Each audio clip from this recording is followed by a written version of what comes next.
বুক দূর দূর করছে ইকরার। নিদ্রর সাথে কি করে কথা শুরু করবে ভেবে পাচ্ছে না সে। শুকনো একটা ঢোক গেলে হঠাৎ ইকরা বলে উঠল, হাই, আমি ইকরা। মিমের আম্মু, মানে আমার মামি আপনাকে পাঠিয়েছেন। নিদ্রর দিকে হাত বাড়িয়ে বলল ইকরা। নিদ্র মাথা তুলে ইকরার দিকে তাকালো, দেখলো ইকরা তার দিকে হাত বাড়িয়ে রেখেছে। ইকরার কণ্ঠটা অনেক মিষ্টি, কিন্তু সে নিদ্রর মন গলাতে পারলো না। নিদ্র ইকরার হাতে হাত মিলিয়ে আস্তে করে বলল, আমি নিদ্র। মেয়েগুলোকে ধমক দিয়ে ওখান থেকে পাঠানোর জন্য ধন্যবাদ। নিদ্রর কথা শুনে ইকরা ভড়কে গেল। শরীরের মধ্যে কারেন্টের মতো শর্ট লাগলো। এটা কি হচ্ছে তার? একটা ছেলে এতটা হ্যান্ডসাম কি করে হতে পারে? গলার কণ্ঠ যেমন মিষ্টি, তেমনি তার স্টাইল। ইকরা নিদ্রর হাতটা শক্ত করে ধরে নিদ্রর দিকে ড্যাব ড্যাব করে তাকিয়ে আছে। নিদ্র হাত ছাড়ানোর চেষ্টা করছে, কিন্তু ইকরা শক্ত করে ধরে রেখেছে। হ্যালো, কি করছেন আপনি? কোথায় হারালেন? আমার হাতটা ছাড়ুন। ও হ্যালো। নিদ্রর কথায় বাস্তবে ফিরল ইকরা। চট করে নিদ্রর হাত থেকে হাত সরিয়ে নিল সে। এবার লজ্জা কৃত মুখ নিয়ে নিচের দিকে তাকিয়ে রইল ইকরা, আর মনে মনে বলল, ইস, ইকরা তুইও না, কি করছিলি কি তুই? ধুর। আস্তে করে নিজের মাথায় চাপড় দিয়ে মনে মনে বলল ইকরা। নিদ্র ইকরার দিকে তাকিয়ে একটা মুচকি হাসি দিল। সজীব ইকরার দিকে একবার তাকালো, তারপর নিদ্রর দিকে তাকিয়ে নিদ্রর কানের কাছে এসে ফিসফিসিয়ে বলল, ভাইয়া, সামথিং ইজ রং। মনে হচ্ছে ইকরা আপুর তোমাকে মনে ধরেছে। এখানে কি রিলেশনটা করে ফেলবা নাকি?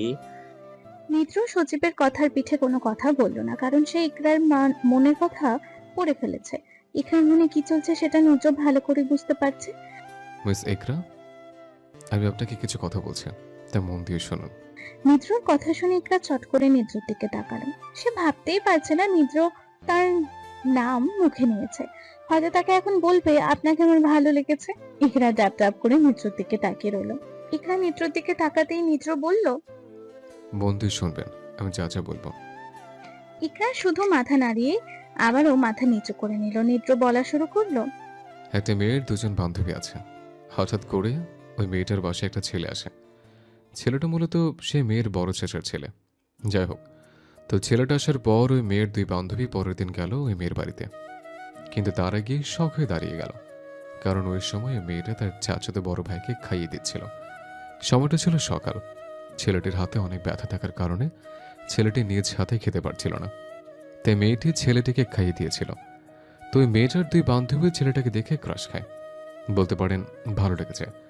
পরে দুই বান্ধবী মেয়েটাকে গিয়ে বলে তার বড় চাস্তো ভাইয়ের উপর তারা ক্রাশ খেয়েছে। কিন্তু মেয়েটি ক্রাশ, ভালোবাসা, ভালো লাগা এসব বিষয় বুঝে না। তাই সে ছেলেটার কাছে এসে সরাসরি বলেছিল, ভাইয়া, ক্রাশ কি? ওটা খায় কি করে?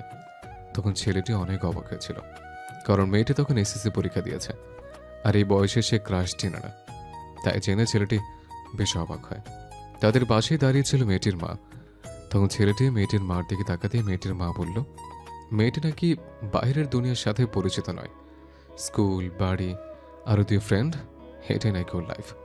তাই সে এমন কথা বলছে। ছেলেটি নিজেকে মানিয়ে নিয়েছিল এই কথা শুনে। সেদিন তখন মেয়েটির জেদ ধরে ক্রাশ খাবে বলে তখন ছেলেটি মেয়েটিকে তার আর দুই বান্ধবীকে নিয়ে একটা পার্কে গেল ঘুরতে। সেখানে ছিল একটা ফুচকার দোকান। ওই দোকানে ফুচকা খাবি বলে জেদ ধরল মেয়েটি। ক্রাশ খাওয়ার কথা ভুলে যায় মেয়েটি। ছেলেটি ফুচকা খাওয়াতে না করে দেয়, কিন্তু মেয়েটি ছেলেটির হাত ধরে টেনে নিয়ে গেল ফুচকা খাওয়াতে। তো ছেলেটি আর বাধা দিল না। মেয়েটি তার দুই বান্ধবী ফুচকা খেল। এক প্লেট ফুচকা খাওয়ার পর মেয়েটির দুই বান্ধবী আর খাবে না বলে দেয়, কিন্তু মেয়েটি নিজের জন্য আরেক প্লেট ফুচকা অর্ডার করে। ছেলেটি বসে বসে মেয়েটির খাওয়া দেখছিল।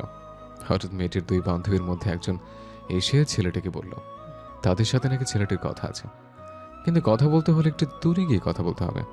ছেলেটি বুঝে গিয়েছিল মেয়েটির বান্ধবী কেন তাকে ডাকছে, তবুও সে যেতে চায়নি, কারণ সে অন্য কাউকে ভালোবাসে এবং তার জীবনের চেয়েও বেশি।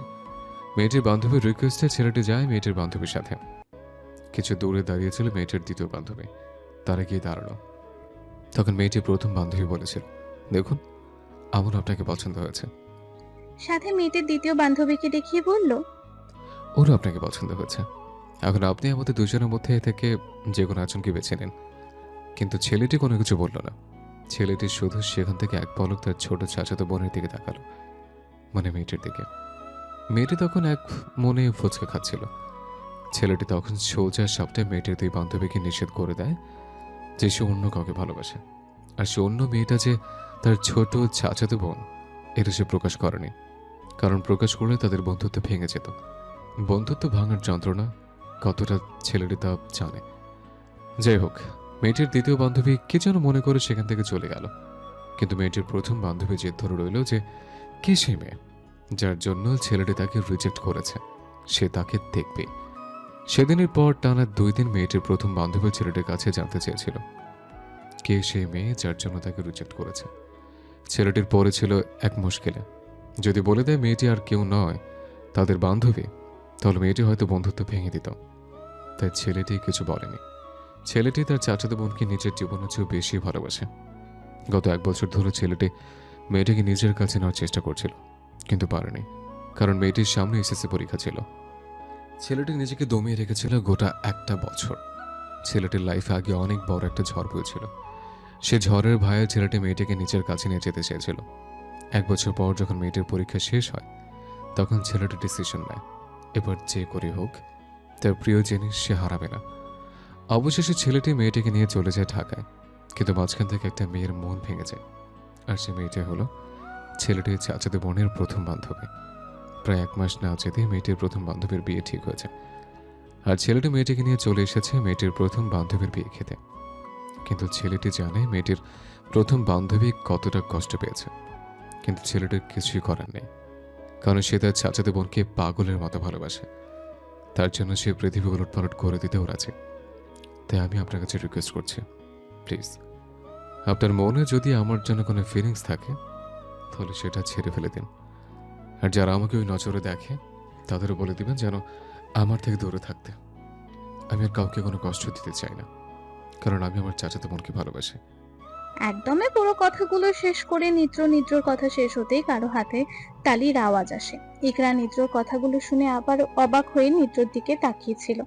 সে ভাবতেও পারেনি নিদ্র তাকে এমন কিছু বলবে। হাতে তালির আওয়াজ হতে ধ্যান ভাঙলো ইকরার। আওয়াজ অনুসরণ করে নিদ্র, ইকরা আর সজীব দরজার দিকে তাকিয়ে একটা বড় ধরনের শক খেলো নিদ্র, কারণ দরজার সামনে দাঁড়িয়ে আছে মিম। চোখ দুটো থেকে তার অঝোর ধারায় বৃষ্টি পড়ছে। নিদ্র মিমের থেকে চোখ নামিয়ে নিল।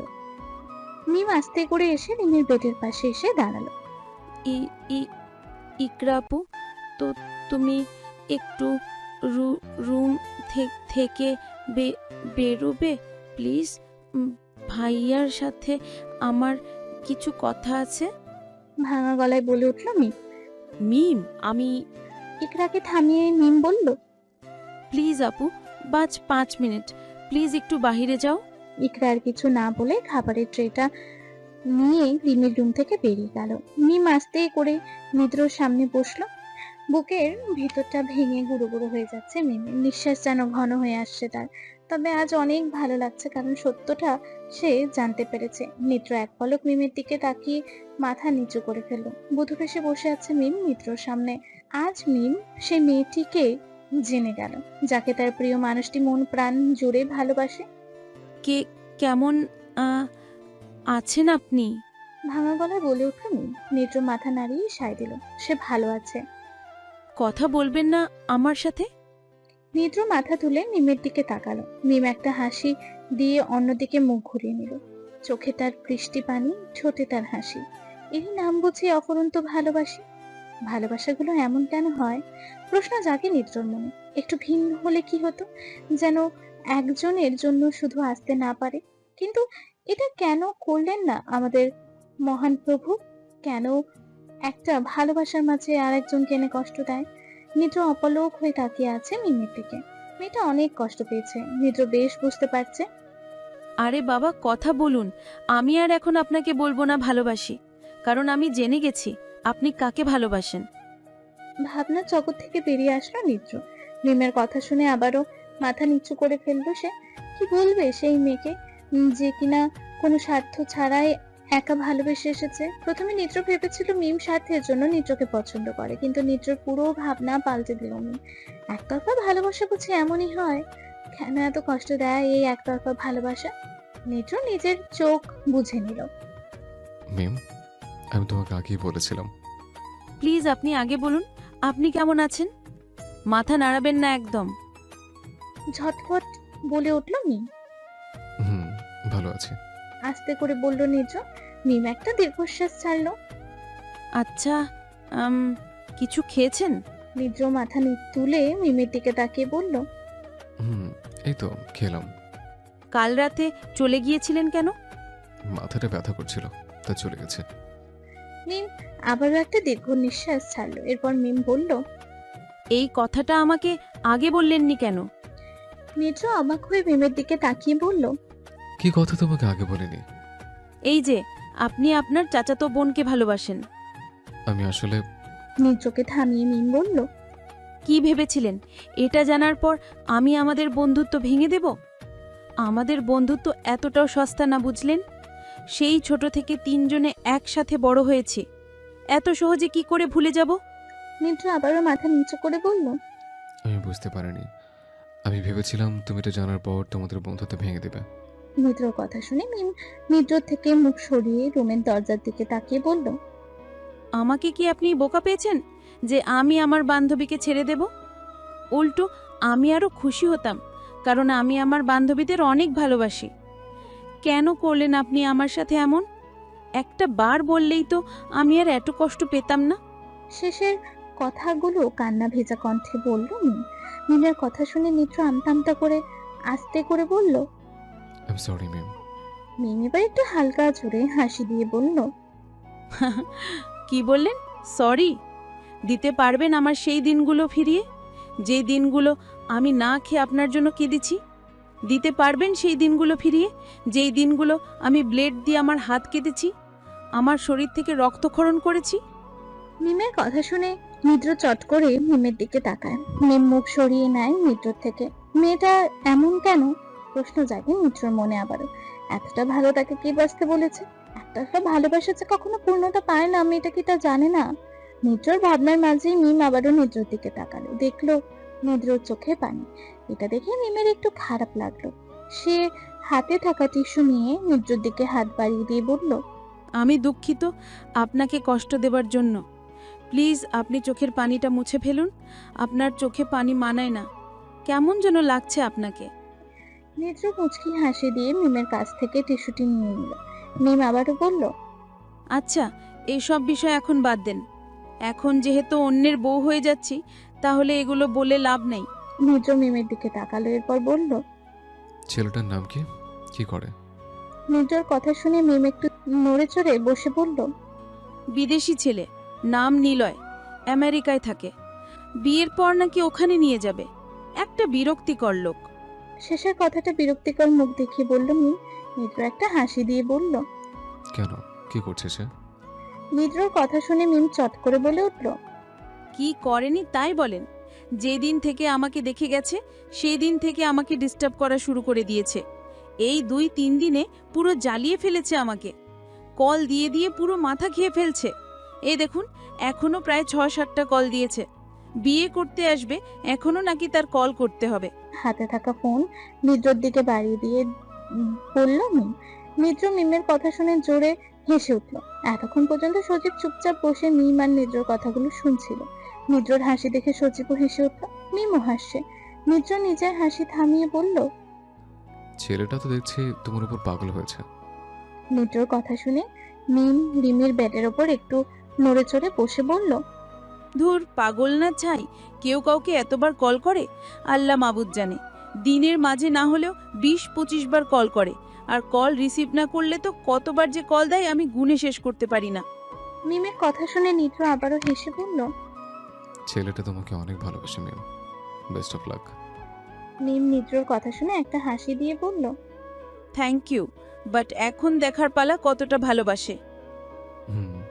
এরপর মিম কিছু একটা ভাবতে লাগলো। নিদ্র মিমের ভাবনা দেখে বলল, কিছু ভাবছো ম্যাম? নিদ্রর কথা শুনে ভাবনার মাঝ থেকে বেরিয়ে আসলো মিম। আপনি নাকি তৃপ্তিকে সাজতে বারণ করেছেন? নিদ্র নিজের মাথা চুলকাতে চুলকাতে বলল। না মানে? নিদ্রকে থামিয়ে মিম বলল, ইউ লিসেন মিস্টার নিদ্রায়ন আহমেদ নিদ্রা, আমার বিয়ে আর আমার বান্ধবী সাজবে না, এটা কখনো হতে পারে না। ভয় পাবেন না, কেউ ওকে চুরি করে নিয়ে যাবে না। জানি ও দেখতে অনেক কিউট, বাট এখানে আমি থাকতে আমার বান্ধবীকে টাচ করার ক্ষমতা কারো নেই। মিমের কথাটা শুনে নিদ্র একটা হাসি দিল। নিদ্র এবার এতটুকু বুঝতে পারছে যে মিম এই পরিস্থিতি মেনে নিয়েছে। ঠিক আছে, ওকে শাস্তি বলো, বাট তোমাকে বলছি তুমি প্লিজ এসব কথা কাউকে বলবে না।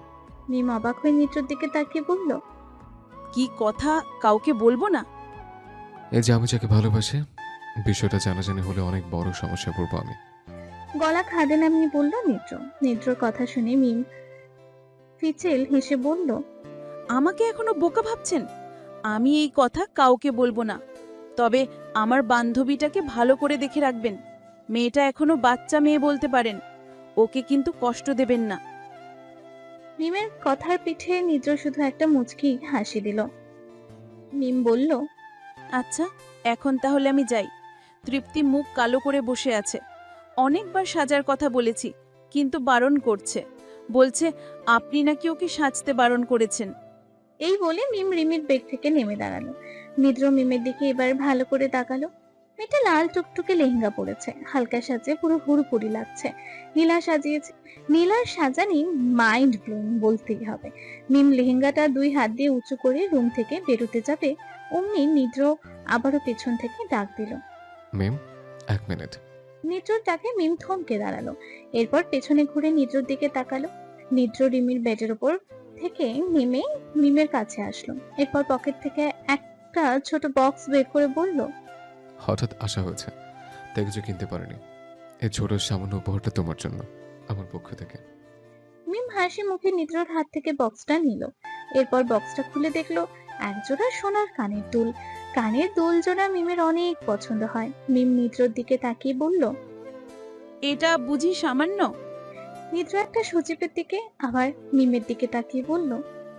হুম, আমার কাছে তো তাই মনে হচ্ছে।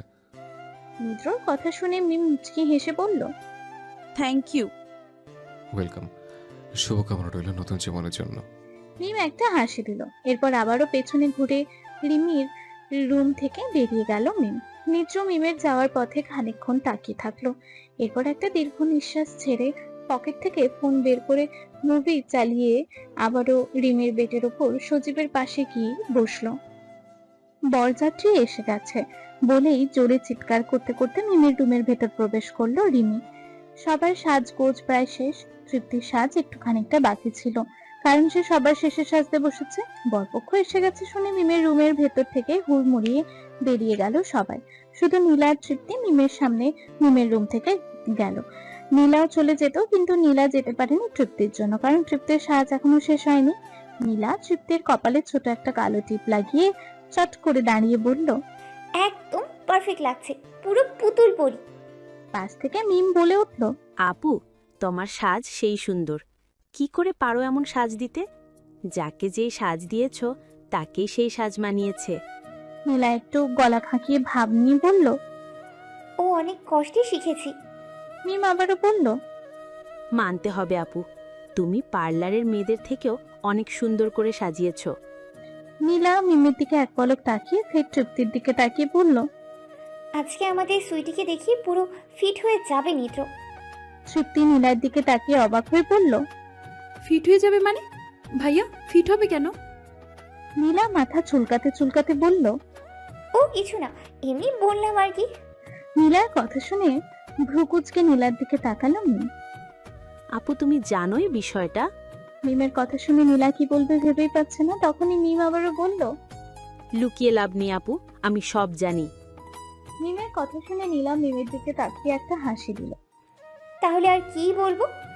মিম মুখ বাঁকিয়ে অন্যদিকে তাকিয়ে মুখে আওয়াজ করলো। নীলা 2 হাতে বুক গুজে তৃপ্তির দিকে ভালো করে তাকালো। কোনো কিছু মিসিং আছে কিনা দেখার চেষ্টা করছে। মিম বধূ বেশে নিজের বেডের ওপর মাঝখানে বসে আছে। নিদ্রর দেওয়া কানের দুল জোড়া পড়ছে সে। তখনই লম্বা লম্বা পা ফেলে মিমের রুমের ভেতরে প্রবেশ করলো ইকরা। আপু, এখানে দাঁড়িয়ে আছেন কেন? বরপক্ষকে গেট ধরতে হবে না? চলুন। ইকরার কথা শুনে ধ্যান ভাঙলো নীলার। তৃপ্তি আর মিমের। নীলা মিমের দিকে একবার তাকিয়ে আবারও ইকরার দিকে তাকিয়ে বলল। আচ্ছা, ওরা কি গেটের কাছে চলে এসেছে? ইকরা মাথা নাড়িয়ে মুখে বলল। হ্যাঁ, চলে আসছে। নীলা তৃপ্তির দিকে তাকিয়ে ইকরাকে বলল। তুমি যাও, আমি আসছি। ইকরা আবারও দ্রুত পায়ে মিমের রুম থেকে বেরিয়ে গেল। নীলা মিমের কাছে গিয়ে মিমকে বেডের উপর ঠিক মতো বসিয়ে দিল। এরপর নীলা মিমকে ভালো করে দেখে বলল, হুম, পারফেক্ট আছে। আচ্ছা মিম, আমরা আসছি, তুমি একটু খানি বসো। মিম মাথা নাড়িয়ে সায় দিল। নীলা তৃপ্তির কাছে গিয়ে তৃপ্তির হাত ধরে মিমের রুম থেকে বেরিয়ে আসলো। মিমের বুকটা দুরু দুরু করছে। এতক্ষণ পর্যন্ত যেমনি হোক না কেন, কিন্তু এখন বরপক্ষ এসে গেছে শুনে মিম ঘন ঘন ঢুক গিয়েছে। এদিকে এখন আর কেউ নেই, সবাই ওদিকে ব্যস্ত। মিমের এখন ভীষণ কান্না পাচ্ছে, কিন্তু কাঁদতে পারছে না, মেকআপ মুছে যাবে এই ভয়। ওই সময় নিত্রর কাছে গিয়ে কান্নাকাটি করায় একটুখানি মেকআপ মুছে গিয়েছিল। নীলা সেটা অনেক কষ্টে ঠিক করেছে। নীলা আর তৃপ্তি বাড়ি থেকে বেরিয়ে গেটের দিকেই যাচ্ছিল। তখন ইকরা একটা ট্রেন নিয়ে তাদের কাছে আসলো।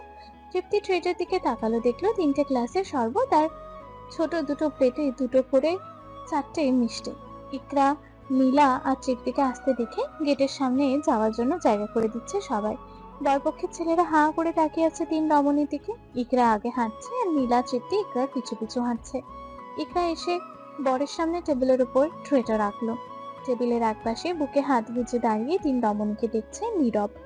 সামিয়াকে এখনো দেখা যাচ্ছে না, কোথায় আছে কে জানে। ইকরা একবার চারপাশে চোখ বুলিয়ে নিল, কারণ সামিয়াকে এখন দরকার। মেয়েটা খুব ভালো করে গেটে জেরা করতে পারে, এটা ইকরা আগে একবার দেখেছিল।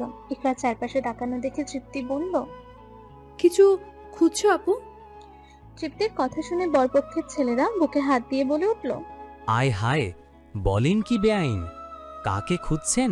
আমরা তো এখানে। ছেলেটা অযুক্তি সংযত কথায় ইকরা এবং তৃপ্তি অনেক বিরক্ত হলো। ইকরা তৃপ্তিকে বলল। সামিয়াকে দেখছি না। তখনই সামিয়া পিছন থেকে বলে উঠল, আমি এসে গেছি। সামিয়ার কথা শুনে পিছনে ঘুরে তাকালো ইকরা, নীলা আর তৃপ্তি। সামিয়াকে দেখে ইকরার মুখে হাসি ফুটে উঠল। সামিয়া এসে দাঁড়ালো ইকরা, নীলা আর তৃপ্তির পাশে। ইকরা সামিয়াকে বলল, এতক্ষণ কোথায় ছিলে? সামিয়া ইকরার কানে কানে ফিসফিস করে বলল। পরে বলবো। ইকরাও আর কথা বাড়ালো না, শুরু হয়ে গেল সামিয়ার জেরা। বরপক্ষকে শরবত খেতে আহ্বান করছে সে। নীরব বুকে দু হাত গুজে এক রমণীর দিকে অপলক তাকিয়ে আছে। এই একটু খাটো রমণীটা তার মনের গহীনে তোলপাড় শুরু করে দিয়েছে। বর ওরূপে নিলয় নীরবকে ভাবান্তক দেখে নীরবের পায়ে গুঁতো দিল।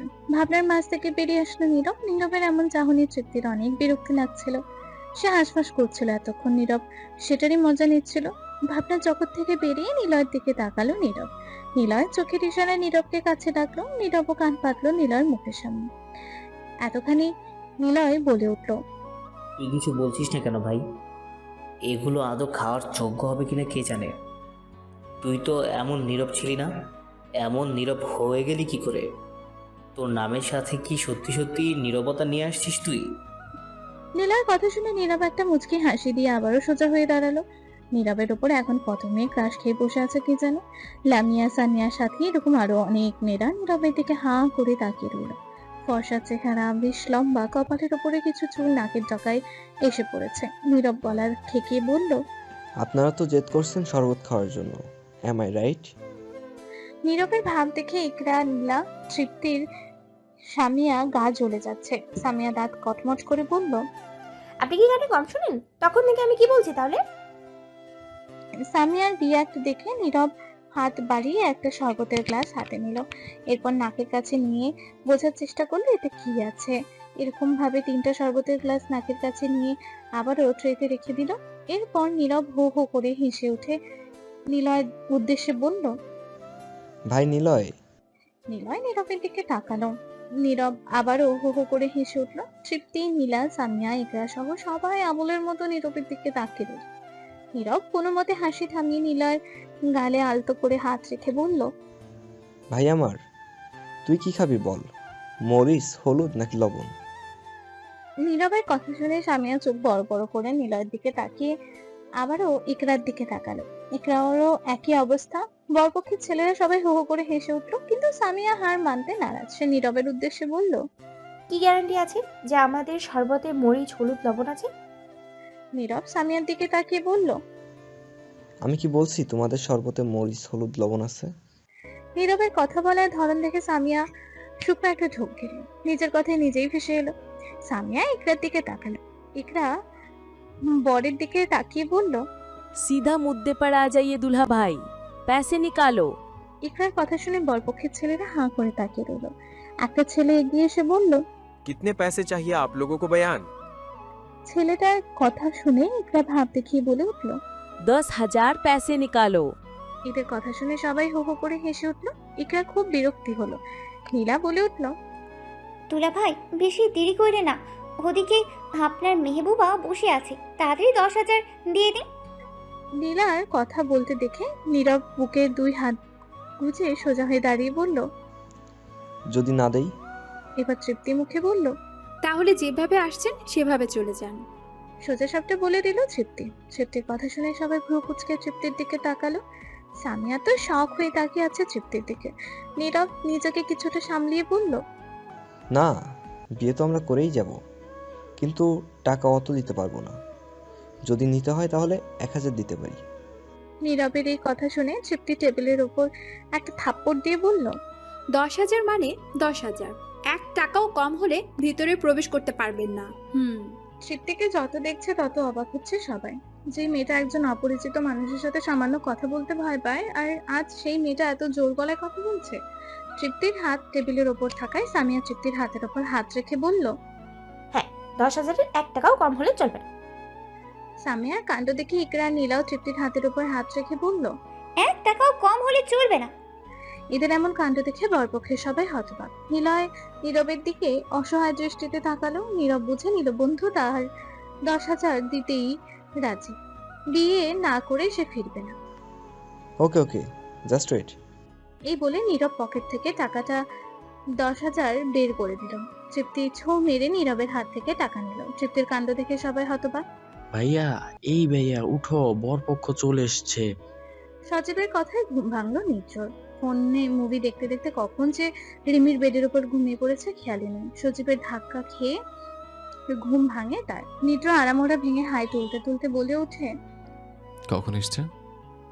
সজীব ভ্রুকুচকে নিদ্রর দিকে একবার তাকালো, এরপর চট করে উত্তর দিল।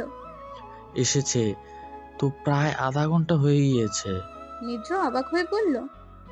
আমাকে এতক্ষণ ডাকিসনি কেন? ডেকেছি তো দুলা ভাই। সজীবকে পুরো কথা শেষ না করতে দিয়ে নিদ্র সজীবের মুখ চেপে ধরল। খবরদার মাই পিচ্ছি শালা বাবু, এই কথা কারোর সামনে বলেন না, তাহলে আমার আস্ত থাকবে না। আপাতত সব ম্যানেজ করে নেই, তারপর ডাকিয়েন।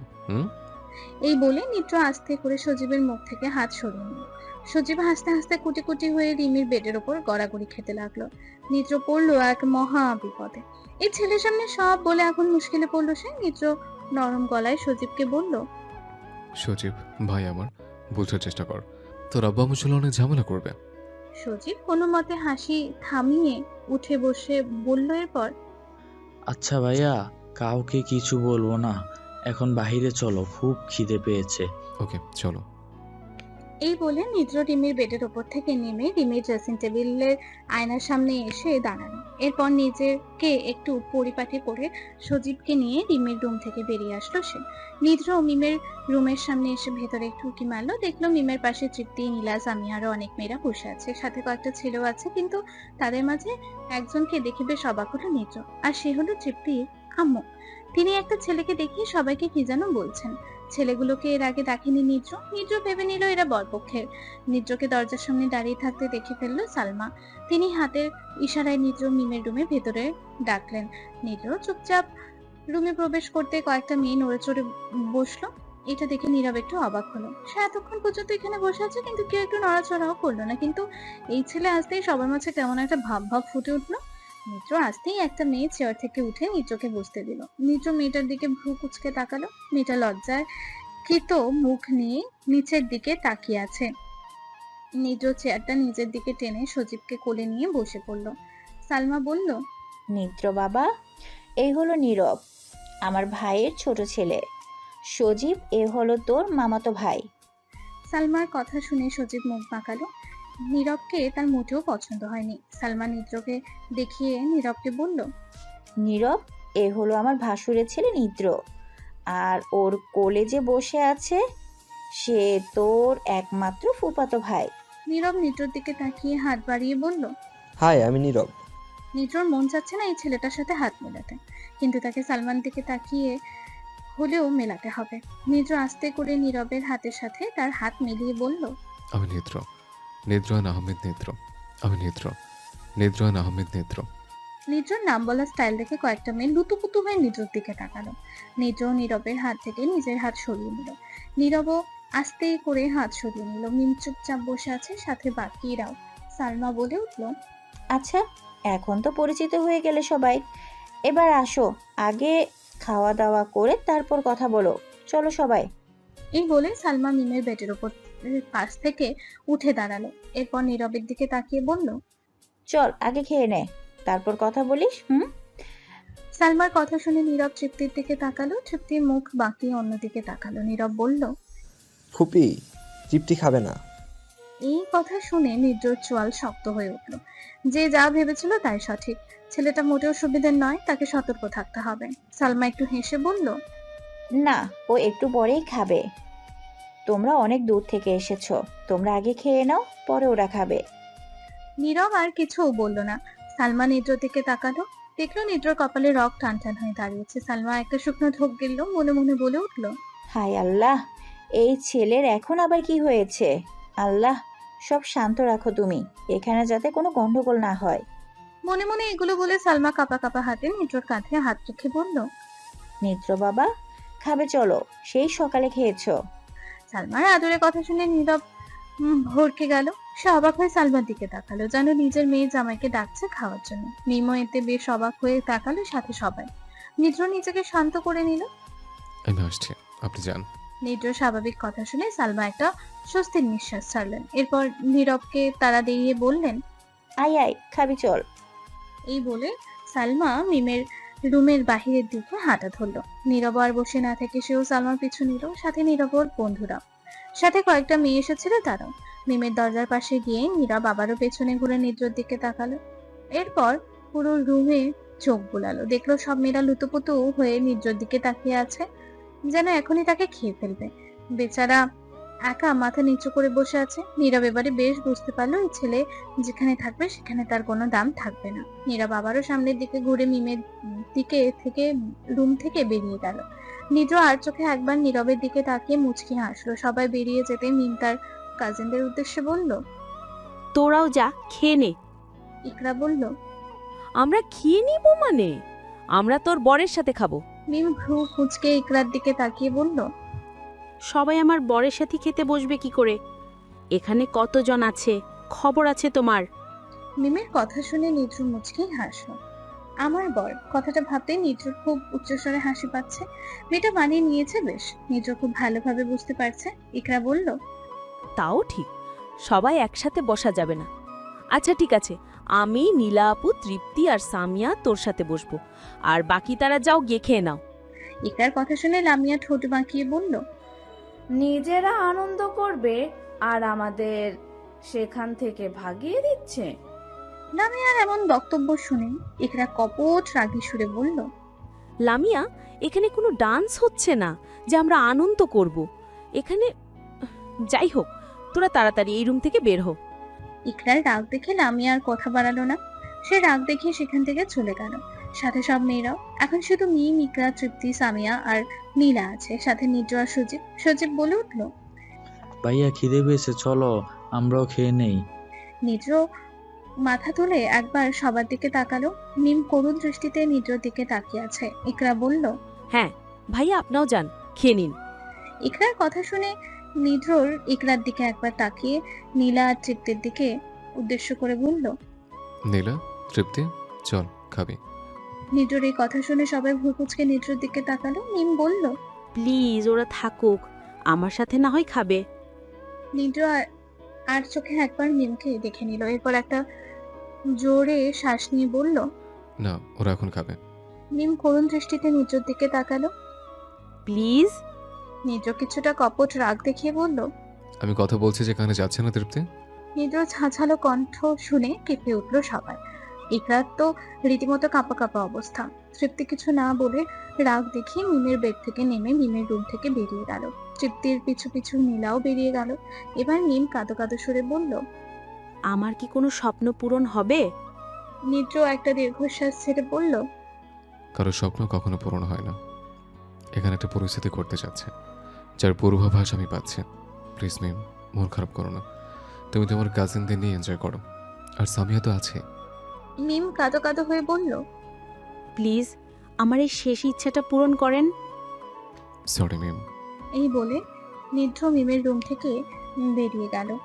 মিম এবার ঢুকরে কেঁদে উঠল। বিকেল 4টা বাজে। খাওয়া দাওয়া শেষ করে সবাই এদিক সেদিক ঘোরাঘুরি করছে। কাজী সাহেব বিয়ে পড়ানোর কাজ শুরু করে দিয়েছেন। মিম স্টেজে নীলার পাশে বসে আছে। নিজ বেশ কিছুক্ষণ ধরে তৃপ্তিকে দেখছে না। এদিকে কাজী সাহেব মিমকে কবুল বলতে বলছেন। মিম একবার তার বাবা মায়ের দিকে তাকাচ্ছে, আবার নিদ্রর দিকে। নিদ্র বুকে 2 হাত গুজে দাঁড়িয়ে দেখছিল। মিমের চোখে চোখ পড়তেই সে চোখে ইশারা করলো মিমকে কবুল বলতে। মিমের বুকের ভেতরটা দুমড়ে মুচড়ে যাচ্ছে এবার, তবু সে তার বাবা মায়ের দিকে তাকালো। হঠাৎ নিদ্রর চোখ এদিকে আটকে যায়। 2 হাত মুঠি করে ফেলে নিদ্র। কপালের রগ টান টান হয়ে দাঁড়িয়ে গেছে, চোখ দুটো রক্তচাপা ধারণ করেছে। নিদ্র দেখলো মিমদের বাড়ির ভেতর নীরব হাতে একটা গোলাপ নিয়ে তৃপ্তিকে দেয়ালের সাথে ঠেকিয়ে তৃপ্তির সারা মুখে গোলাপ ফুলটা দিয়ে ছুঁয়ে নাড়াচাড়া করছে। তৃপ্তি ছোটার ব্যর্থ চেষ্টা করছে, কিন্তু পারছে না। নিদ্র লম্বা পা ফেলে সেদিকে এগিয়ে গেল। গিয়ে খপ করে নীরবের হাত ধরে ফেললো নিদ্র।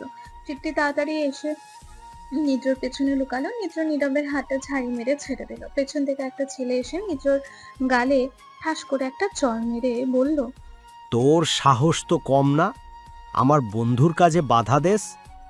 ভালোই ভালোই এখান থেকে ফোট। ভাবি ছেলেটা আর কিছু বলার আগে নিদ্র ছেলেটার গলা চেপে ধরলো ডান হাত দিয়ে। নীরব এগিয়ে আসতে নিদ্র বাম হাত দিয়ে নীরবের গলা চেপে ধরলো। কুত্তার বাচ্চা, তুই সাহস কি করে আমার জানা দিকে চোখ তোলার? এই বলে নিদ্র নিজের গায়ে সর্বশক্তি দিয়ে নীরব আর তার বন্ধুর গলা চেপে ধরল। একটু দূর থেকে বজলুর এটা দেখতে পায়। তিনি চিৎকার করে নিদ্রর কাছে দৌড়ে আসেন। নিদ্র হাত নীরব আর বন্ধুর গলা থেকে ছোটানোর চেষ্টা করেন তিনি। সাথে আরো অনেকেই এসেছে ছোটাতে। অনেক ধস্তাধস্তির পর নিদ্র হাত নীরব আর তার বন্ধুর গলা থেকে সরাতে পারলো। প্রায় অর্ধেক মরণের দরজায় নীরব আর তার বন্ধুকে নিয়ে গিয়েছিল নিদ্র। গলা থেকে হাত সরাতেই ফ্লোরে লুটিয়ে পড়লো তারা। মুহূর্তেই বিয়েবাড়ির মাঝে হাহা করে হই হুলস্থুল শুরু হয়ে গেল। নিদ্রকে কিছুতেই থামাতে পারছেন না বজলুরকে আর সাথে দুজনকে ঠেলে নিদ্র তেড়ে আসতে নিচ্ছে নীরবের দিকে। তাড়াতাড়ি বরপক্ষের কিছু লোক নীরব আর তার বন্ধুকে সেখান থেকে নিয়ে গেল। সালমা শুধু হতবাক হয়ে তাকিয়েছিলেন। বজলুর অনেক কষ্টে নিদ্রকে শান্ত করে, কিন্তু নিদ্রর রাগ এখনো কমছে না। সে তৃপ্তির হাত ধরে টেনে বিয়েবাড়ি থেকে বের করে নিয়ে এলো। সবাই শুধু হতবাক হয়ে তাকিয়েছিল নিদ্রর দিকে। মুহূর্তের মাঝে কি থেকে কি হয়ে গেল কেউই বুঝতে পারলো না।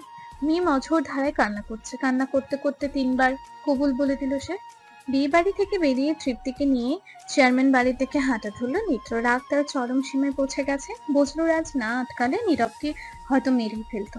তৃপ্তি নিদ্রর হাঁটার সাথে পেরে উঠছে না। সে হুমড়ি খেয়ে বারবার পড়ে যাচ্ছে। এটা দেখে নিদ্র চট করে তৃপ্তিকে কোলে তুলে নিল।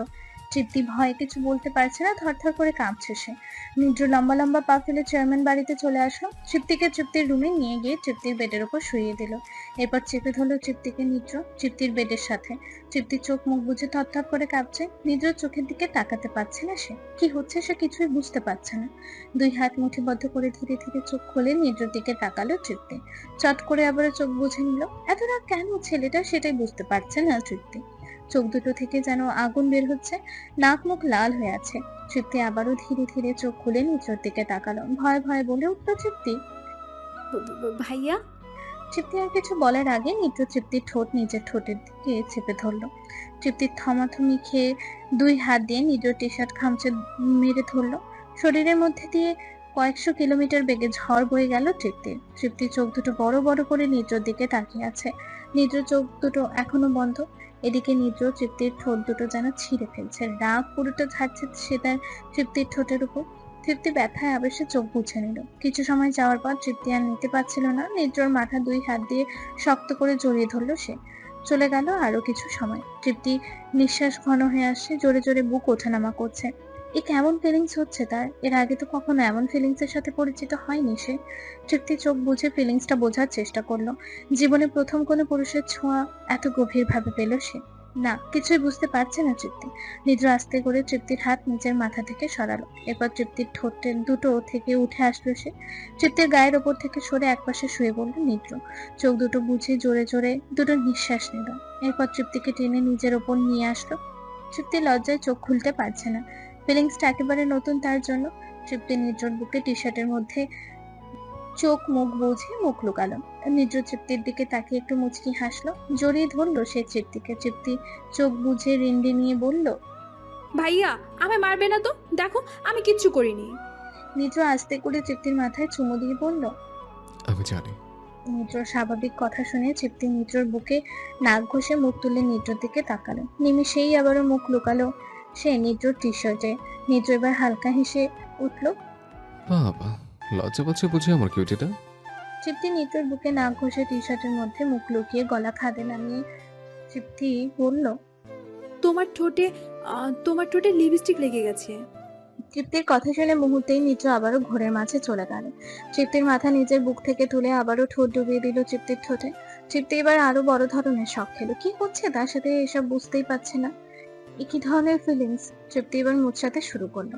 নিজ বুকের টি শার্ট শক্ত করে খামচি মেরে ধরলো। কোনো মতে নিজেকে সামলানোর চেষ্টা করলো সে। হঠাৎ তৃপ্তির মাথায় দুষ্ট বুদ্ধি নাড়া দিল। তৃপ্তি মনে মনে বলে উঠলো, দাঁড়ো চান্দু, দেখাচ্ছি মজা। মনে মনে এই বলে তৃপ্তি নিদ্র টি শার্ট থেকে হাত সরিয়ে নিদ্রর মাথা আঁকড়ে আষ্টে পৃষ্ঠে শক্ত করে জড়িয়ে ধরলো। এরপর নিদ্র ঠোঁট কামড়ে ধরলো তৃপ্তি। এবার নিদ্র ছোটার চেষ্টা করতে লাগলো, কিন্তু তৃপ্তি নিদ্রর মাথা আঁকড়ে আষ্টে পৃষ্ঠে জড়িয়ে শক্ত করে ধরে ঠোঁটে কামড় দিয়ে যাচ্ছে। নিদ্র ব্যর্থ চেষ্টা করেও ছোটাতে পারছে না। শেষে জোরে একটা ধাক্কা দিয়ে তৃপ্তিকে নিজের গায়ের উপর থেকে সরিয়ে দিল। তৃপ্তি হেসে কুটি কুটি হয়ে বেডের একপাশে লাফাতে লাগলো, যেন বিশ্ব জয় করে ফেলেছে সে। নিদ্র নিজের ঠোঁটে হাত বোলাতে লাগলো, বোঝার চেষ্টা করতে লাগলো ঠোঁট কেটে গেছে কিনা। না, ঠোঁট কাটেনি। নিদ্র চোখ গরম করে তৃপ্তির দিকে তাকাতে যাবে, অমনি তৃপ্তি বেড থেকে নেমে এক ছুটে ওয়াশরুমের দরজার কাছে চলে আসলো। এরপর পেছনে ঘুরে নিদ্রর দিকে তাকিয়ে মাথা উপরে দুই হাত তুলে মুখে ভেঙচি কেটে ওয়াশরুমে ঢুকে পড়লো। তৃপ্তির এমন কাণ্ড দেখে নিদ্র মুচকি হাসলো। এরপর সে তৃপ্তির রুম থেকে বেরিয়ে নিজের রুমে চলে আসলো। সন্ধ্যা 7:30 বাজে। নিদ্র, বজলুর, সালমা, নীলা, সজীব, তৃপ্তি নিচতলায় সোফার উপর বসে আছে। মিমকে তার বরের সাথে বিদায় দিয়ে নীলা, সালমা, সজীব, বজলুর বিকেল 5:57 চেয়ারম্যান বাড়িতে ফিরে আসে। মিম যাওয়ার সময় অনেক কান্নাকাটি করছিল। তৃপ্তি কথা বারবার বলছিল সে। নিদ্র সিঙ্গেল সোফায় মাথা নিচু করে বসে আছে। তৃপ্তি সবার দিকে ঘুরে ঘুরে তাকাচ্ছে। সবাই নিদ্রর দিকে তাকিয়ে আছে। নীরবতা ভেঙে বজলুর বলল, এখানে কি হয়েছিল নিদ্র? নিদ্র মাথা নিচু করেই আছে। সালমা অনেক বিরক্তি হচ্ছে এতে। এত বছর পর তার ভাইয়ের ছেলে এসেছে আর আজ এমন কাজ ঘটালো নিদ্র। বজলুরের কথা শুনে তৃপ্তি বলে উঠল, আব্বু আমি বলছি। তৃপ্তির কথা শুনে সবাই তৃপ্তির দিকে তাকালো। নিদ্র আর চোখে তৃপ্তিকে একবার দেখে নিল। সবার তাকানো দেখে তৃপ্তি বলতে শুরু করলো, আসলে আমি যখন সামিয়াকে খুঁজতে মিমদের বাড়ির ভিতরে প্রবেশ করি, তখন কোথা থেকে যেন নীরব ভাই এসে আমার সামনে দাঁড়ায়। আমি কিছু না বলে পাশ কাটিয়ে চলে যাব। তখন তিনি আমার হাত ধরে ফেলে। এরপর আমাকে মিমের বাড়ির দেয়ালের সাথে ঠেকিয়ে ধরেন। আমি তখন। তৃপ্তি আর কিছু বলার আগে নিদ্র সোফা থেকে উঠে সোজা দোতলায় নিজের রুমে চলে আসলো। তৃপ্তির কথাগুলো শুনতে পাচ্ছে না সে। মন চাচ্ছে ও নীরবের ব্যাটাকে পুঁতে ফেলতে। এদিকে নিদ্রর এমন রাগ দেখিয়ে চলে যাওয়ায় বেশ অবাক হলো সবাই। সালমা অধীর আগ্রহ নিয়ে তৃপ্তিকে বলল, তারপর কি হয়েছে মা? তৃপ্তি আবারও বলা শুরু করলো, তারপর আমি তখন ভাইয়াকে বললাম, ভাইয়া আমার হাত ছাড়ুন, আমি ব্যথা পাচ্ছি। কিন্তু ভাইয়া আমার হাত ছাড়লো না। তিনি বললেন, তুই দেখছি খুব বড় হয়ে গেছিস, ড্যামাক বেড়েছে তোর দেখছি। এই বলে ভাইয়া আমার হাত আরো শক্ত করে ধরলো দেয়ালের সাথে। এরপর একটা গোলাপ ফুল দিয়ে আমার মুখের উপর টাচ করতে লাগলেন। তখন আমার হাতের কাছের টুকরোগুলো ভেঙে গেল। আর তখনই নিত্র ভাইয়া সেখানে এসে আমাকে ওনার হাত থেকে ছুটায়। তখন নীরব ভাইয়ার একটা ফ্রেন্ড এসে নিত্র ভাইয়ার গালে চড় মারে। নিত্র ভাইয়া তখন অনেক রেগে যায়। পরে ওই ছেলেটার গলা চেপে ধরে আর নীরব ভাইয়াও। কিন্তু মাঝখান থেকে নীরব ভাইয়া যখন আমার হাতের চুড়িগুলো ভেঙে দিয়েছিল, তখন এই দেখো আমার হাতটা কেটে গেছে। মন খারাপ করে শেষের কথাটা বলে তৃপ্তি সবার সামনে নিজের বাম হাতটা ধরল। সালমা বিচলিত হয়ে মেয়ের পাশে এসে বসলেন। মা, তোর আর কোথাও লাগেনি তো? বিচলিত হয়ে তৃপ্তির সারা শরীরে চোখ ঘোরাতে আর হাত বোলাতে বলে উঠল সালমা। তৃপ্তি সালমাকে শান্ত হওয়ার জন্য বলল, না আম্মু, আমার আর কোথাও লাগেনি, শুধু এই হাতটাতে ব্যথা পেয়েছি। সালমা তৃপ্তির হাতটা নিজের কাছে নিয়ে দেখেন হাতের 2-3 জায়গায় কেটে গেছে। মলম লাগানো হাতটাতে। সালমার 2 চোখ দিয়ে 2 ফোঁটা চোখের পানি এলো পড়ল। তৃপ্তি সালমার চোখে পানি দেখে বলল, আম্মু তুমি কাঁদছো কেন?